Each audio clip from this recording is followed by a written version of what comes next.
Muchas gracias, muy buenos días a todas, a todos.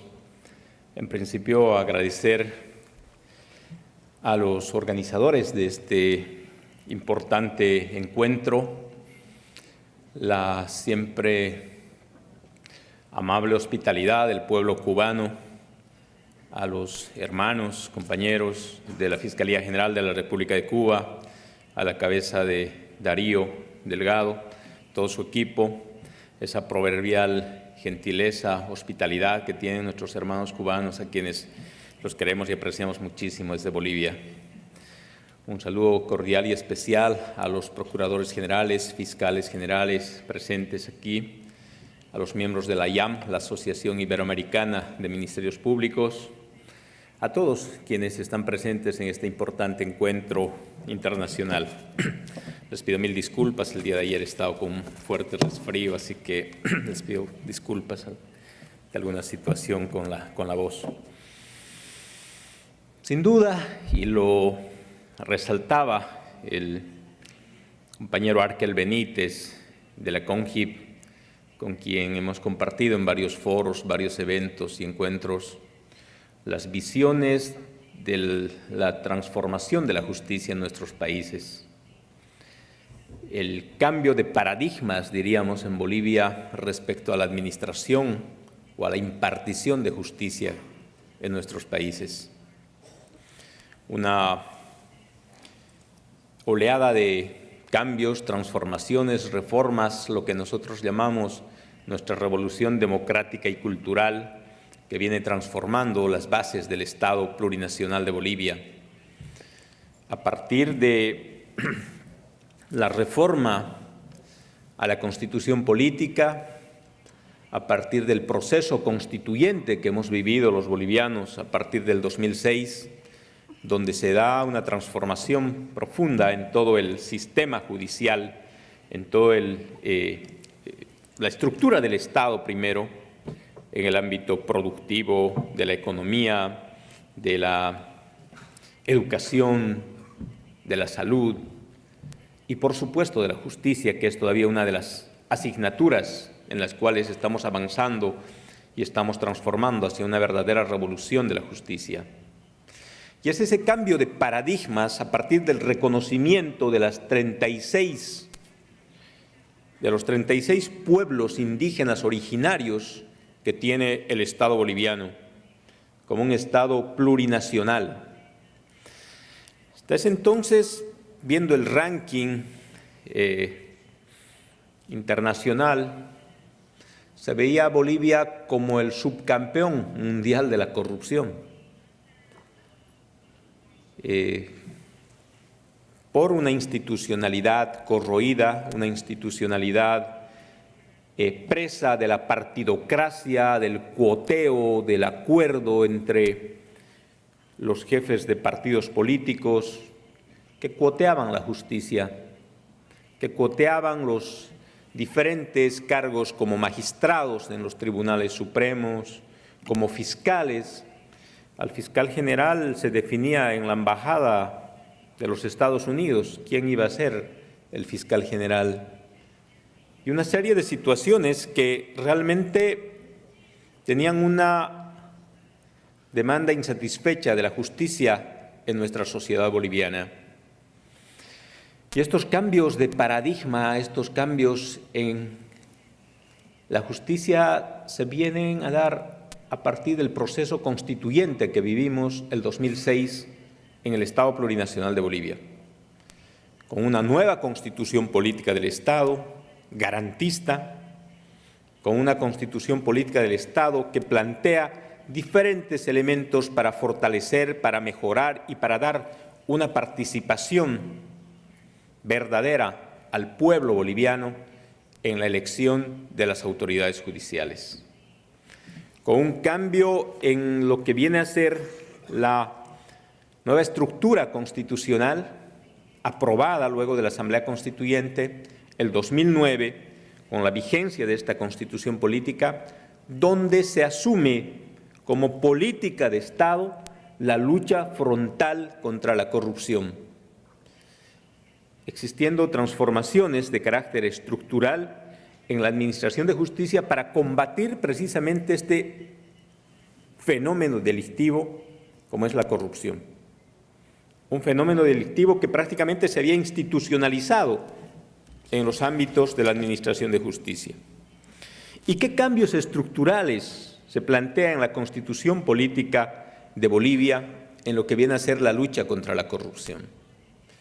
Un primer elemento viene a ser la obligación de todos los bolivianos de denunciar y combatir todos los actos de corrupción. A partir de la imprescriptibilidad de los delitos que atenten contra el patrimonio del Estado o causen un grave daño económico. Pues hasta antes de la aprobación de esta Constitución, los delitos de corrupción prescribían, se llevaban grandes cantidades de recursos del Estado y nadie decía nada. Esos delitos prescribían y no se los podía juzgar a estas autoridades que habían pasado en la administración del país en años anteriores. Pues hoy, a partir de esta Constitución política del Estado, son imprescriptibles los delitos de corrupción que dañen, que atenten al Estado boliviano o que causen un daño económico a nuestro Estado. La retroactividad de la ley penal en temas de corrupción, para que estos hechos, estos delitos cometidos por servidores públicos contra el Estado o contra los intereses del Estado puedan ser también investigados, procesados, sancionados en este nuevo marco normativo que se plantea a partir del 2009. La transparencia en las actividades o en la información de las diferentes entidades públicas a través de rendiciones públicas de cuentas. Todas las instancias del Estado hoy en Bolivia hacen su rendición pública de cuentas, no solo en cuanto al manejo económico, financiero, sino sobre todo a los resultados que se han logrado en la administración, en la ejecución de sus políticas en cada una de las instancias del Estado. Hay una rendición pública de cuentas de los diferentes ministerios, gobiernos municipales, gobiernos departamentales, instancias de la justicia, como el Tribunal Supremo de Justicia, el Ministerio Público, donde en un auditorio, no solo con profesionales, con académicos o estudiosos, sino también con organizaciones sociales, con gente de la sociedad civil, se informa sobre las actividades que se desarrollaron a lo largo de la gestión. Entonces, es una rendición pública de cuentas a toda la sociedad en la cual se hacen conocer los avances, la gestión y, por supuesto, los gastos que se ejecutaron a lo largo de esa gestión. Y otro elemento importante y fundamental que se ha implementado en Bolivia es la elección de magistrados y magistradas para democratizar la justicia como una forma de transparentar la justicia. Lo decía al comienzo de mi intervención, que antes se elegían entre cuatro paredes, se elegía producto de la partidocracia, los acuerdos de unos cuantos partidos políticos a las autoridades judiciales. Hoy es el pueblo quien elige a las autoridades judiciales en Bolivia. Luego de un proceso que inicia la Asamblea Legislativa Plurinacional,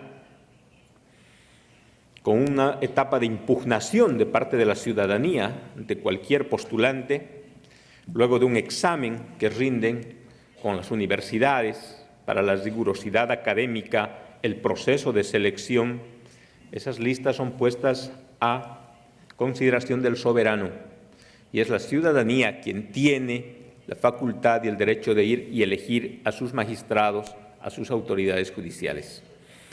Algo sui generis, algo único tal vez en el mundo, pero sí ha sido un ejercicio que ha permitido desarrollar una mayor participación, mayor legitimidad en términos de impartir justicia a las autoridades hoy de todo el sistema judicial prácticamente de Bolivia, magistrados del Tribunal Supremo de Justicia que se eligen por voto popular, magistrados del Consejo de la Magistratura, valga la redundancia, que se eligen por voto popular, magistrados del Tribunal Constitucional Plurinacional y los magistrados del Tribunal Agroambiental, que son elegidos luego de ese proceso llevado adelante por la Asamblea Legislativa Plurinacional, un proceso de selección, de impugnación, de examen, de entrevista, para llegar a la voluntad del soberano y puedan elegir a las mejores autoridades.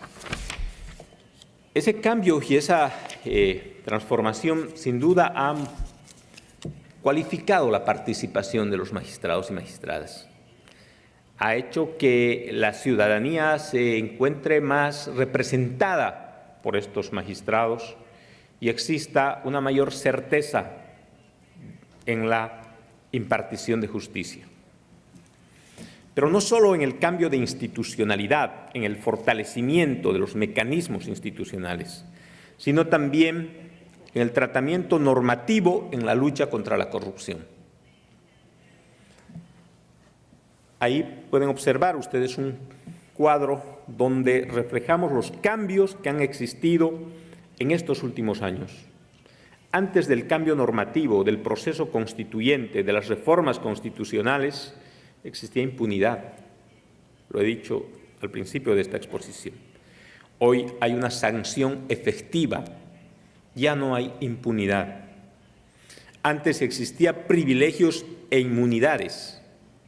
Existía inmunidad no solo para expresar la opinión de un asambleísta, de un congresista, sino existía inmunidad e impunidad para realizar actos ilícitos dentro de un Estado. Hoy no existen fueros ni privilegios, todos somos iguales ante la ley. Los juicios paralizados, juicios que no avanzaban durante años y años, lo cual daba lugar a la extinción o a la prescripción de estos juicios. Hoy estos juicios prosiguen también en rebeldía. Antes, ¿qué hacían? Gente corrupta, gente que hacía daño económico al Estado, se iba a otros países, conseguía un refugio y se quedaba ahí y no era procesada durante años y años mientras no se solicitaba la extradición. Hoy tenemos un caso que deben conocer ustedes del expresidente de Bolivia, Gonzalo Sánchez de Lozada, quien luego de realizar una masacre, de llevarse dinero en grandes cantidades, el 2003 se va a los Estados Unidos de Norteamérica y ahí ya son 12 años que el gobierno de Bolivia, la Fiscalía General, está tramitando la extradición de este expresidente y producto de la falta de voluntad política del gobierno de los Estados Unidos no se da curso ni viabilidad a la extradición de Gonzalo Sánchez de Lozada, del expresidente de Bolivia.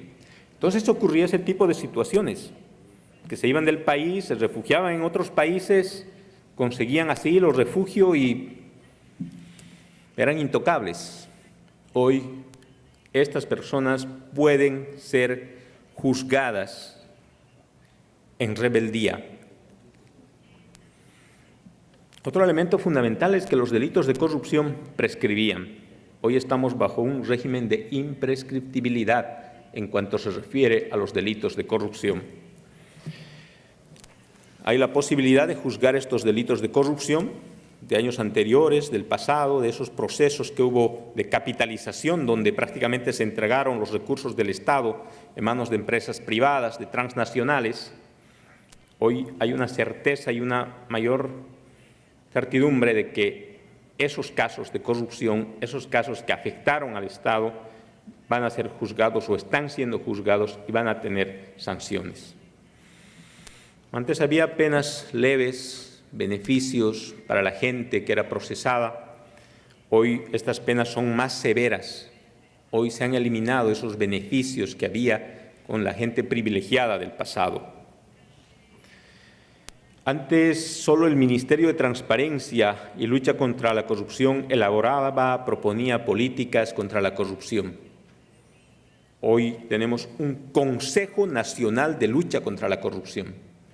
Un Consejo Nacional que es mixto, podemos decir, en su conformación, con entidades del Estado como el Ministerio de Justicia y Transparencia Institucional, la Contraloría General del Estado, la Fiscalía General, la Procuraduría General y también los organismos o las organizaciones sociales en Bolivia.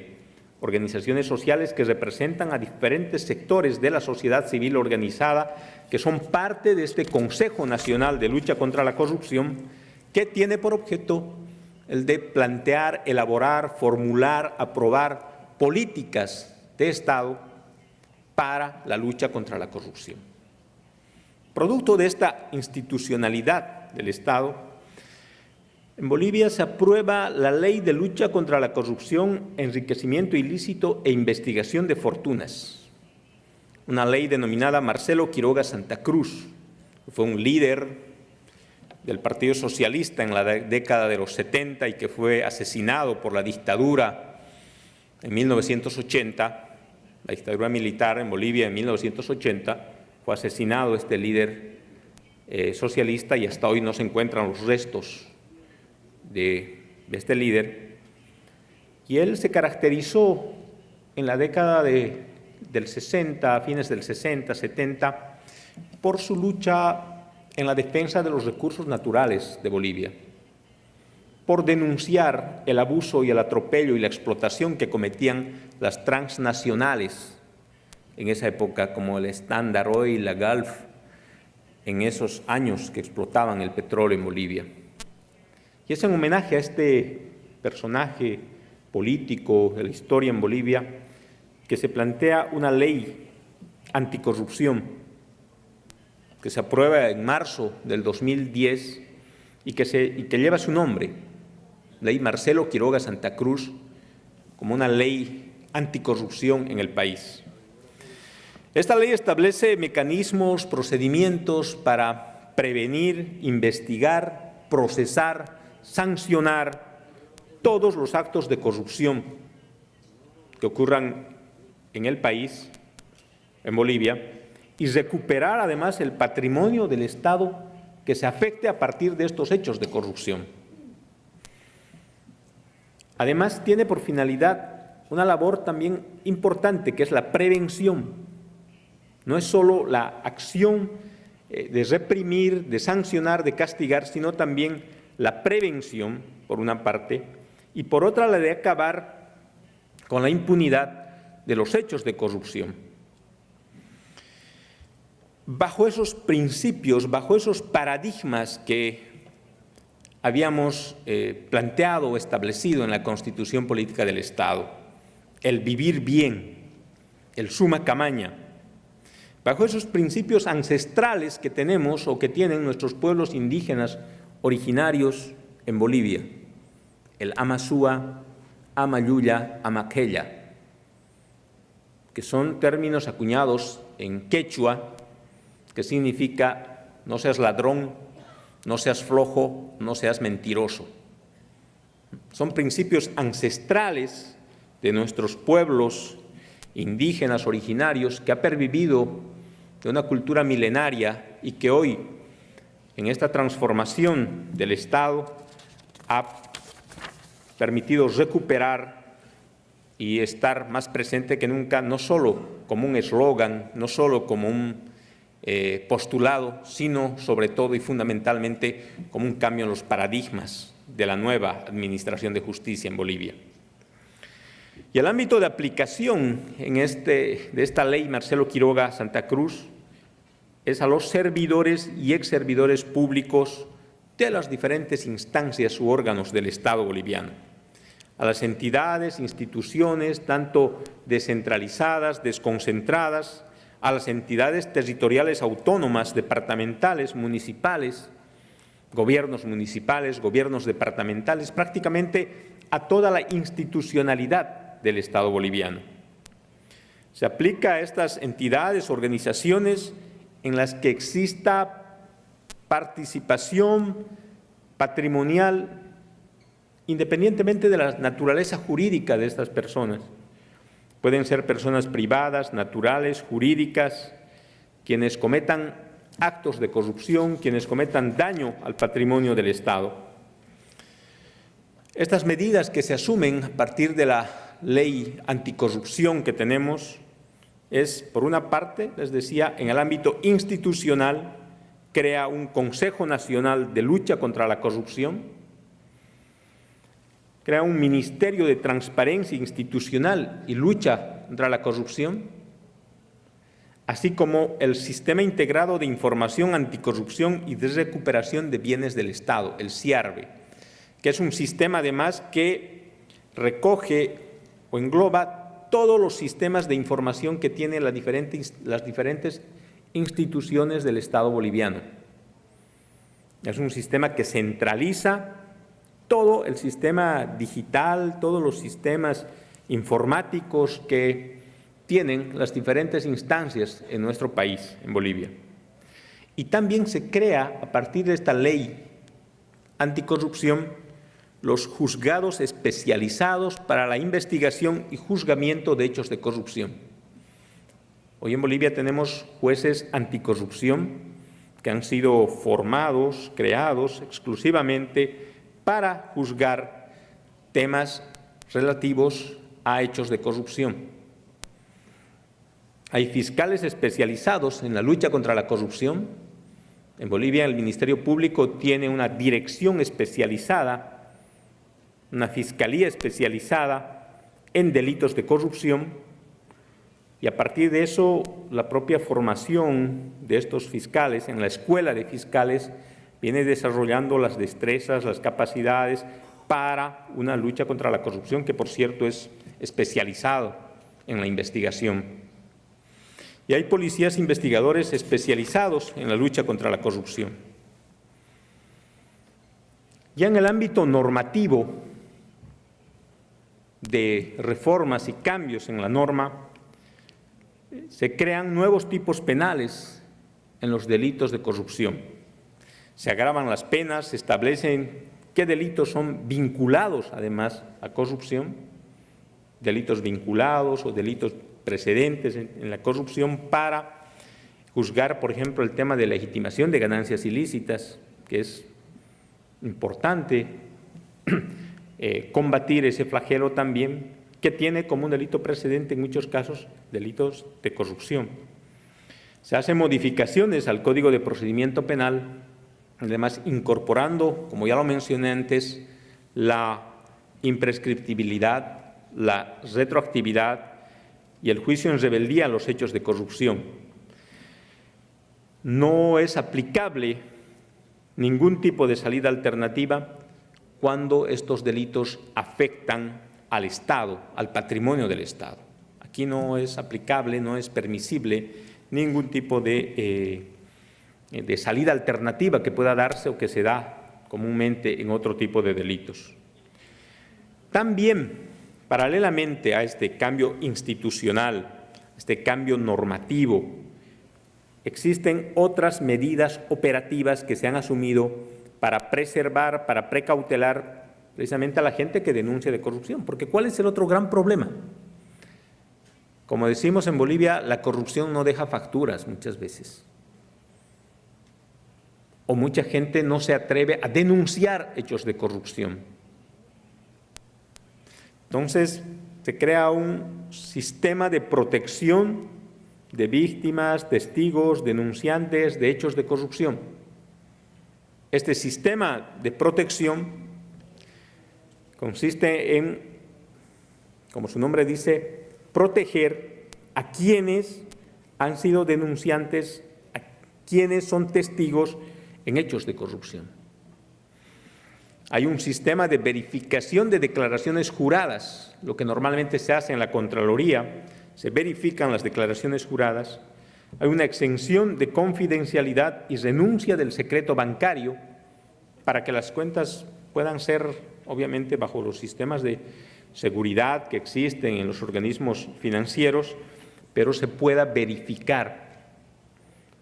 Muchas veces, y en el propio Ministerio Público, tenemos una unidad de investigación patrimonial. Existe un crecimiento desmesurado en cuanto al patrimonio de los servidores públicos.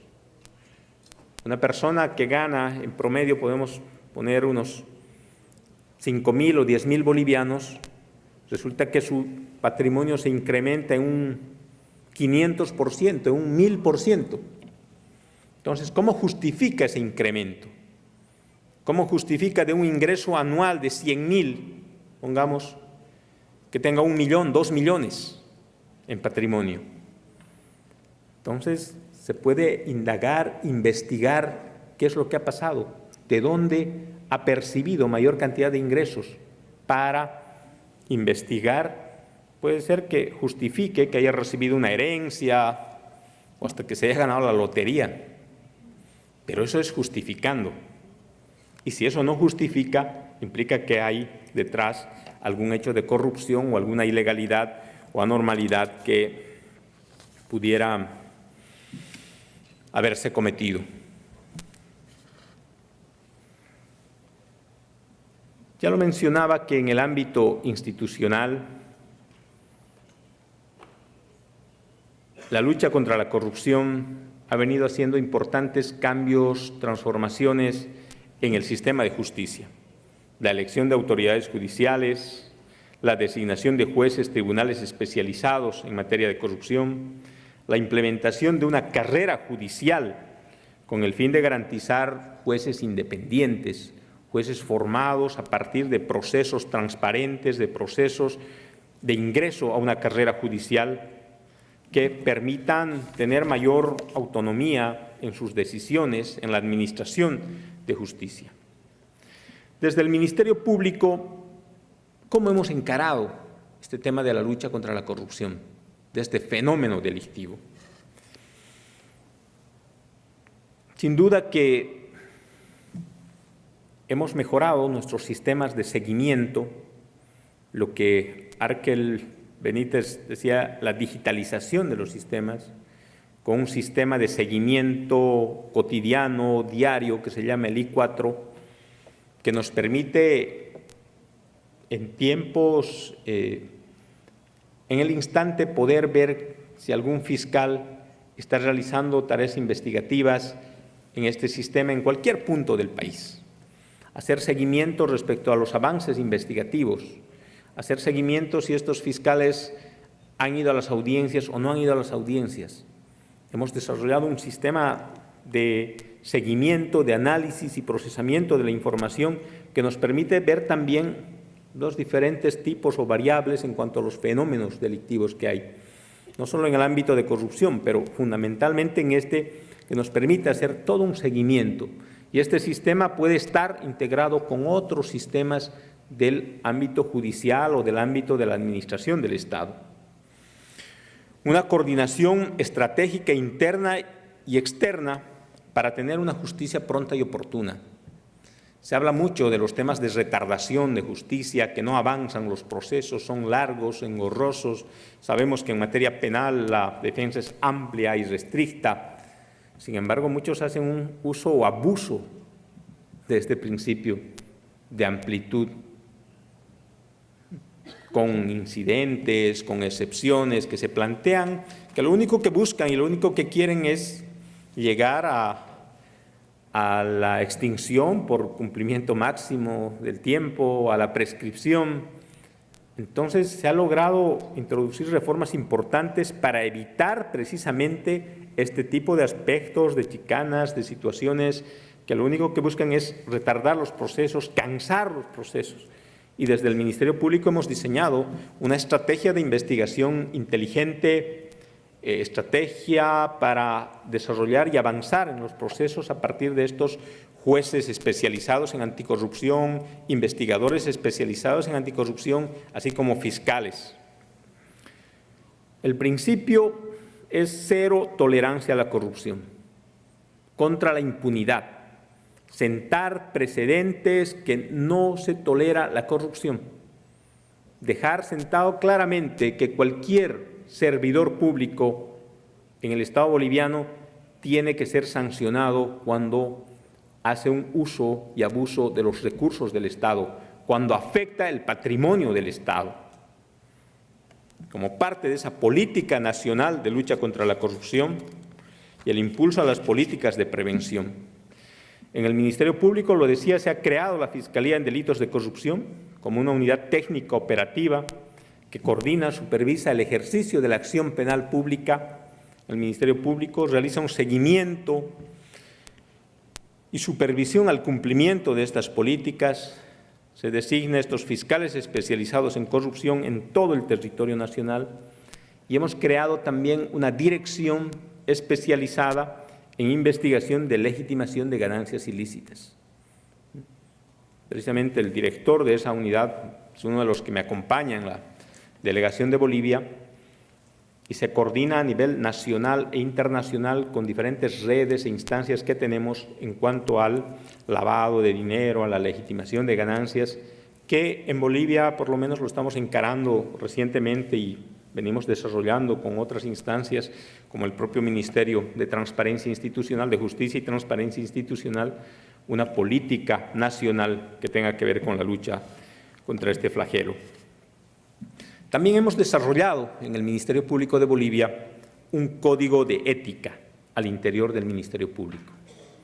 Un código de ética que está dirigido a todos los servidores públicos de la entidad, del Ministerio Público, a fin de contar con gente proba, idónea, con alto sentido de moralidad, del deber, de sensibilidad humana y comprometidos además con los principios institucionales y del Estado boliviano. Es difícil, ¿cómo medimos la ética? ¿Cómo medimos? ¿Qué parámetros ponemos? Sin embargo, es algo que lo hemos asumido también a partir de hace unos 3, 4 años, nuestra primera visita aquí a Cuba, cuando veíamos su código de ética de la Fiscalía General de la República de Cuba y asumíamos varios principios y valores que están enmarcados ahí, que pasa por la decisión, la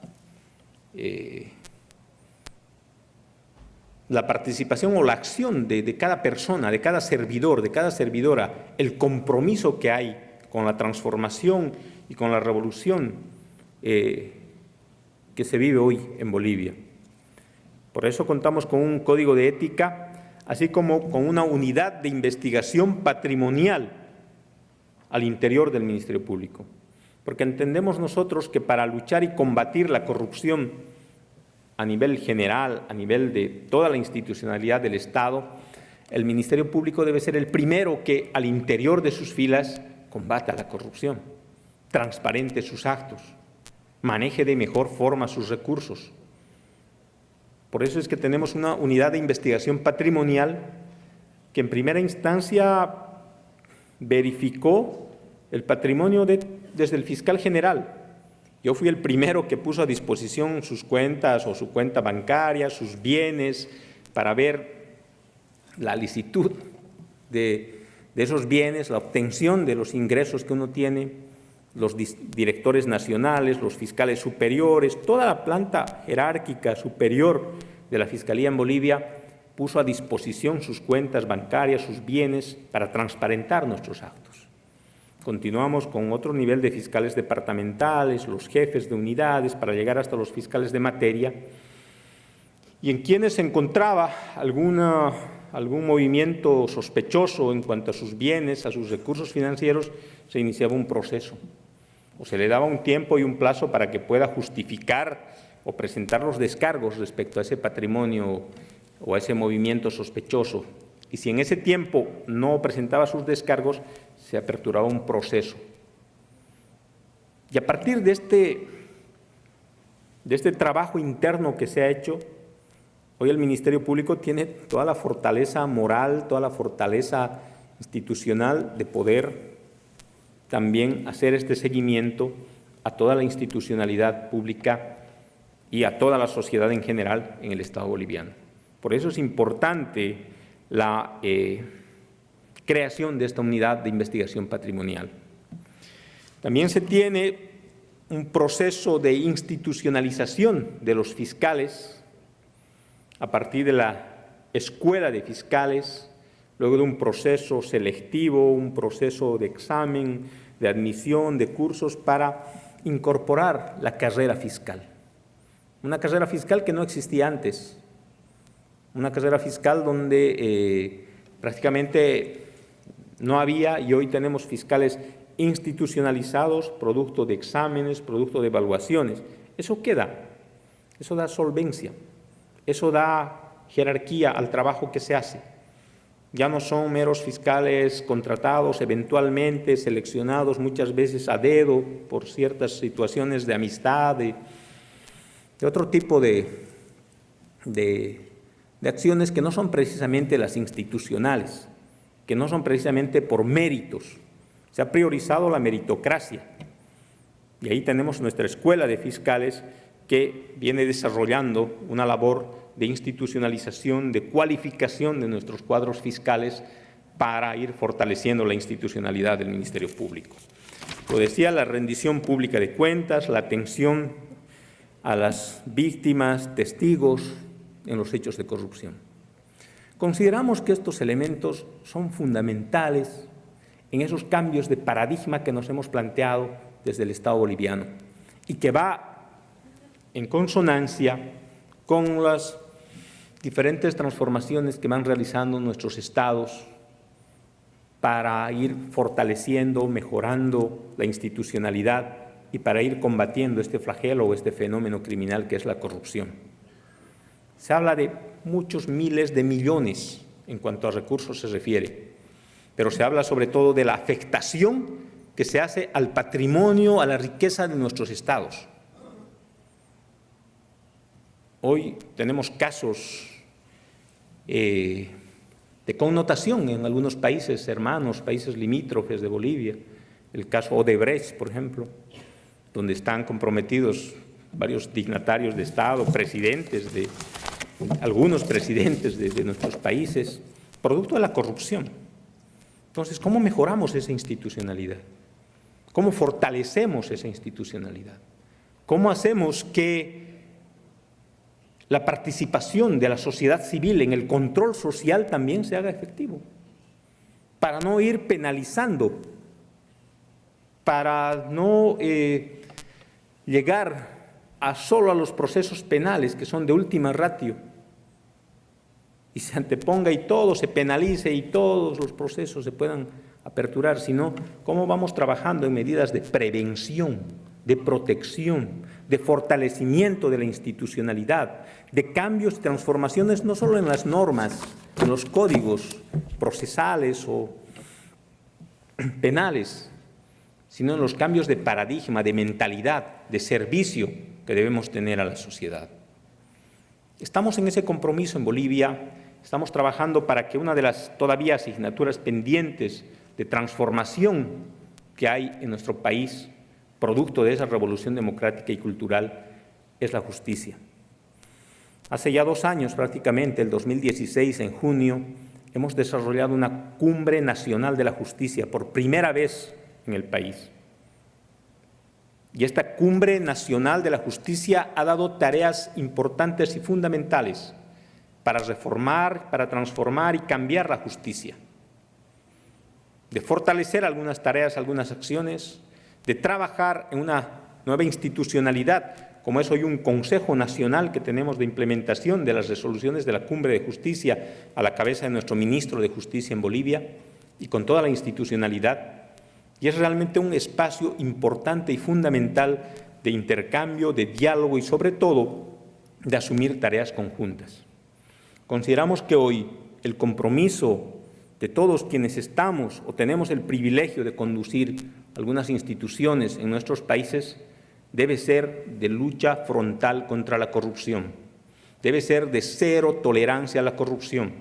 En estos años hemos salido de ese subcampeonato de países de corrupción y hemos mejorado realmente nuestros sistemas de control, de seguimiento y de lucha contra la corrupción en Bolivia. Ese es un avance cualitativo que se ha tenido producto de todas estas reformas y transformaciones que hemos teniendo en estos 12 años en Bolivia. Pero eso no termina ahí. Tal vez hemos subido 2 o 3 escalones de las 50 que hay que subir. Pero con voluntad, con decisión y con transformación y modernización de nuestros sistemas de justicia y con gente comprometida, con un cambio de paradigma, un cambio de chip, podemos decir, se puede avanzar y se puede lograr excelentes resultados. Y ese es un compromiso no solo de nuestros países aisladamente, ya no es solo un país, un Estado, sino hoy somos varios países, Hoy el delito se ha transnacionalizado, ha rebasado fronteras. Y por eso es importante la cooperación entre nuestros países. Mientras a veces los estados nos quedamos en burocracias, en papeles, la delincuencia avanza y no conoce de estas burocracias, no conoce de estas cooperaciones y diligencias que hay que hacer. Ellos avanzan más rápido, mientras nosotros vía Cancillería pedimos una cooperación que tarda meses o años. Son espacios como estos los que nos deben priorizar, los que nos deben dar tareas y mandatos claros de una más eficiente o eficaz lucha contra la corrupción a partir de relaciones directas entre nuestros países, entre nuestras instituciones, entre nuestros estados, para combatir y lograr mejores resultados en la lucha contra la corrupción. Yo he querido plantear esta experiencia boliviana para todos ustedes, agradecer a quienes me han invitado para poder hacer esta exposición y sin duda estamos prestos a poder también darles mayores elementos en las reformas y transformaciones que vive hoy nuestro Estado boliviano. Muchas gracias.